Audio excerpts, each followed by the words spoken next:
It starts with a spark, a clear, sharp idea.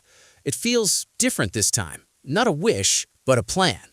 You see the path, you know the steps, and for a while, you move. You make real progress. You cross lines you'd only ever imagined crossing, and there's a certain quiet thrill in that, a proof you carry with you. You are doing it. You are becoming it.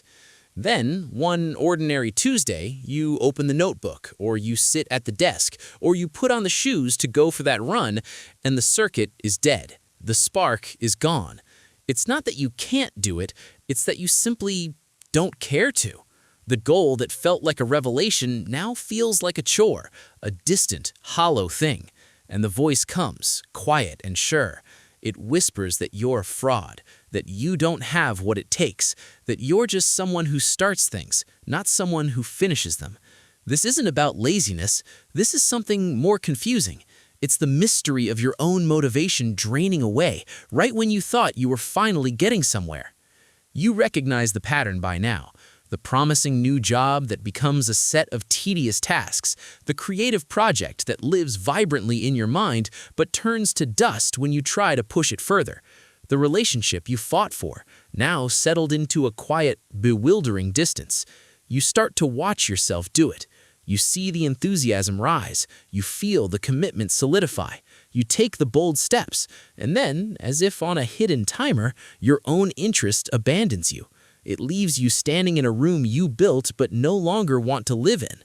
The questions you ask yourself are the most painful kind. Why am I like this? What's wrong with me? Is it that I don't actually want anything? You look at others who seem to sustain their drive, who push through the plateau and reach the peak, and you feel a unique kind of loneliness. It feels like a personal failing of will, a character flaw. You begin to distrust your own excitement. You hesitate to commit because a part of you knows the script. A part of you is already waiting for your own passion to expire. So you protect yourself. You hold back. You dabble because it's less painful to never really try than to try sincerely and then watch your own heart walk away from the project. But what if you've been reading the map wrong this whole time? What if this isn't a failure of character, but a misalignment of fuels? You see, we're often taught that motivation is a single, monolithic thing, a tank of gas you either have or you don't. You fill it with willpower and you drive until you arrive. But the brain doesn't run on one fuel. It runs on two distinct, often opposing neurological systems, and confusing them is at the heart of this endless cycle of spark and fade. This isn't you being broken. This is you using the wrong kind of engine for the wrong part of the journey. It is, in fact, an adaptation, a very old part of you designed for survival, clumsily trying to navigate a world of abstract, long-term goals. That initial spark, that's a specific chemical state, and it's meant to be temporary. Your brain is not betraying you when that state fades, it is simply shifting gears. The problem is, no one taught you how to drive the second gear, so you stall, and you blame the car. Let's pull back the curtain on the mechanism. The initial spark, that intoxicating phase of a new idea, is driven primarily by a brain chemical called dopamine. But it's critical to understand what dopamine actually does. Popular culture tells us it's the pleasure chemical. That's not quite right. It's more accurately the seeking and predicting chemical. It is not about the reward itself, it's about the anticipation of the reward, the novelty, the potential. When you have a new goal, your brain's dopamine circuits light up imagining the future payoff, the better body, the published book, the successful business. This dopamine surge is incredibly motivating. It makes you focused, energetic, and willing to expend effort. It feels like desire, but it's technically a kind of calculated craving. Your brain is in the appetitive phase. It's foraging, hunting, exploring. This is the gas for the launch. But there's a fundamental trick your brain plays on you. It overestimates the joy of the reward and underestimates the cost of the work. This is called effective forecasting error. In the dopamine-rich glow of the new goal, your future you is already enjoying the result, effortlessly. You don't vividly feel the hundreds of hours of mundane practice, the administrative drudgery, the lonely repetitions. So you sprint, powered by that anticipatory glow. Then, as you make progress, something inevitable happens. The novelty wears off. The goal transitions from a glittering potential in the future to a concrete, present-moment reality. And here, the brain's operating system is supposed to switch gears. The dopamine-seeking system is supposed to hand the baton to another system built for consummatory behavior, the actual doing, the sustaining, the finishing. This system runs on different fuels, things like serotonin for calm, steady focus, endogenous opioids for a sense of quiet satisfaction from the work itself, and ingrained habit loops. If the dopamine phase is the thrill of the hunt, this is the skill of the butcher, the careful, sustained, less glamorous work of turning the catch into food. But our modern world glorifies the hunt and ignores the butcher. So when the thrill fades, we assume the game is over. We mistake the end of the launch sequence for the failure of the mission. So how do you build the second engine? How do you shift from being powered by novelty to being powered by something deeper and more sustainable? You don't do it by fighting your nature. You do it by understanding the two gears and learning to build a transmission between them. The first principle is to decouple motivation from action. You must accept that the feeling of motivation, that eager, hungry, excited feeling, is an unreliable fuel source. It comes and goes like weather. Action cannot depend on it. The psychological leverage here comes from a concept called behavioral activation. In clinical terms, it's used to treat depression, but the core idea is universal. Action often precedes motivation. It doesn't follow it. Your brain has a deep-seated need for cognitive consistency. When you act in a certain way, your brain starts to adjust your beliefs and feelings to justify that action. So you don't wait to feel like working on your project. You commit to a comically small, non-negotiable action. You will write one sentence. You will put on your running shoes and step outside. You will open the spreadsheet and look at it for 2 minutes. The goal is not output. The goal is to trigger the cognitive machinery. 9 times out of 10, once you've done the tiny action, the resistance melts and you continue.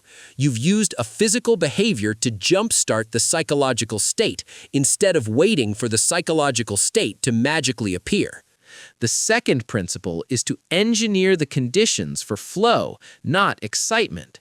The dopamine phase is high arousal. The sustaining phase requires a lower arousal, focused state, the state of flow.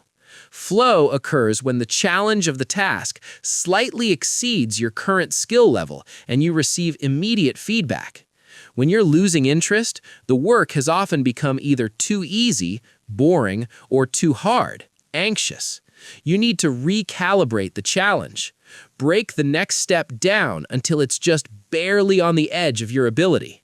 If you're writing, don't think, write a chapter. Think, write a paragraph that clearly explains this one concept. That's a specific, immediate challenge. The feedback is right there. Did the paragraph explain it? This microstructure of challenge and feedback triggers the brain's attentional systems and releases a slow drip of endogenous rewards, the quiet satisfaction of doing. You are no longer working for the distant dopamine hit of being a writer. You are working for the immediate micro-satisfaction of solving this tiny puzzle. The third principle is to shift your identity story. In the beginning, your identity is, I am someone who wants to achieve X. That's a future-based identity, fueled by dopamine. When progress feels stale, that story feels fake. You need to consciously rewrite it to a present-based identity. This is rooted in self-perception theory. We derive our sense of self from observing our own behavior. So, you stop saying, I'm trying to be a healthy person. You start noticing and saying, I am someone who values how my body feels after a walk.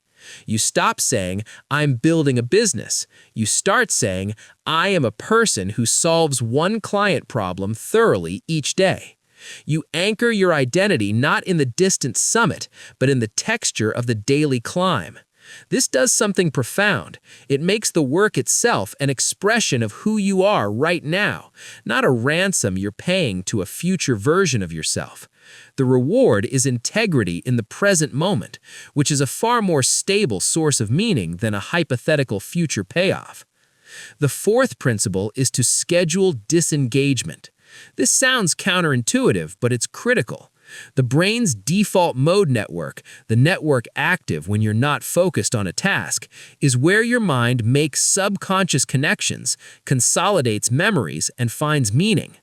Constant, grinding focus without breaks exhausts the neural pathways responsible for sustained effort.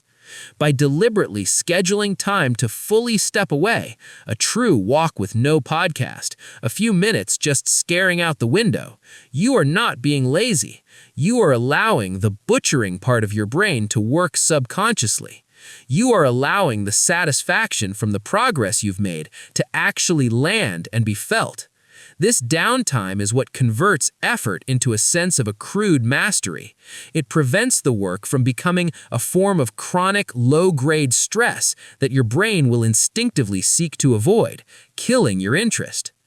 So, picture it not as a straight line from start to finish, but as a journey with two distinct landscapes. The first landscape is the Valley of Novelty. It's bright, stimulating, full of visible paths and potential. You are powered here by anticipation. Your job in this valley is to move quickly, to explore, to map the territory. But you must know you cannot live there. It is designed to be left. The second landscape is the Plains of Practice. It is quieter, flatter, with fewer landmarks. The horizon looks the same every day. This is where you are powered by rhythm, by identity, by the subtle satisfaction of skill. The transition between them is the dangerous point, the point where most people turn back, convinced they've gone the wrong way, when in fact they have arrived at the true starting line. The spark was never meant to light the whole way. It was only ever meant to get you to the trailhead of the plains, where a different, slower, and more enduring fire must be built from the kindling of daily, identity-based action. You are not unreliable. You are not broken. You are simply never taught that interest has a life cycle, that it must morph from a flash of lightning into the steady warmth of a hearth. The next time you feel that fade, that quiet emptiness where your passion used to be, try not to panic. Don't tell yourself the old story of failure. Instead, recognize the signal. It is not a signal to quit. It is a signal that a handoff is required, that the initial messenger, having delivered its urgent news, is leaving, and now it is your turn.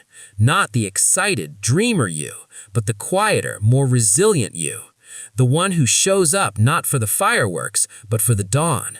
The one who finds a different kind of love, not in the wanting, but in the doing. The finish line was never the goal. The goal was to become the kind of person who could walk that far, and find it was simply where they lived now.